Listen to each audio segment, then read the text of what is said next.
Britain বা United kingdom. এবার আমাদের সংবিধানে বিভিন্ন অংশ বিভিন্ন দেশ থেকে নেওয়া হয়েছে, জানি তো আমরা এটা। আচ্ছা, আমাদের জানতে হবে, সব মুখস্থ রাখা সম্ভব না, কিছু কিছু জিনিস আমরা জানবো যে কোন দেশ থেকে কি নেওয়া হয়েছে। প্রথমে আমরা ইউএসএ, ইউএসএ মানে কি আমেরিকা, তাই তো? United state of America. আচ্ছা, এটা দা বলা কেন বলা হয়, ইউনাইটেড স্টেট অফ কি কি নেওয়া হয়েছে যেগুলো আমি বলে দিয়েছিলাম। প্রস্তাবনা, প্রস্তাবনা দেখে নেবে, যদি না তার ভিডিও কি দেবো। প্রস্তাবনা, প্রস্তাবনা কোথায় নেওয়া হয়েছে? আমেরিকা থেকে নেওয়া হয়েছে, 1 নম্বর পয়েন্ট। 2 নম্বর নেওয়া হয়েছে আমাদের রাষ্ট্রপতি বা উপরাষ্ট্রপতি হন না, উপরাষ্ট্রপতি, উপরাষ্ট্রপতি মানে ভাইস কি, ভাইস প্রেসিডেন্ট, মৌলিক অধিকার। হ্যাঁ, মৌলিক অধিকার কি বললাম?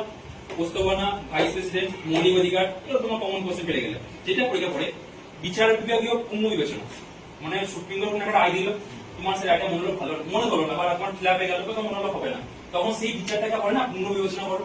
যেমন হচ্ছে বিচারগুলো বাদ দিয়ে না, এই ধারণাটা সব দেশে নেই। অন্য দেশে সুপ্রিম কোর্ট যা রায় দেবে সেটা আর কিচ্ছু করা যাবে না। সুপ্রিম কোর্টই করবে, সুপ্রিম কোর্ট না। আপনি আরো ভাবুন, আপনি যে দিলেন, আমি প্লিজ আরো ভাবুন, দেখুন, বিবেচনা করে দেখুন সত্যি আমরা এটা এরকম করার জন্য এই ধারণা নেওয়া হয়েছে ইউএসএ থেকে। এটা কিন্তু পিবিআই কোশ্চেন, কিন্তু এই বিচার বিভাগীয় পূর্ণ বিবেচনা বা জুডিশিয়াল রিভিউ বলা হয়, কোন দেশ থেকে নেওয়া হয়েছে? কি বলবো? ইউএসএ।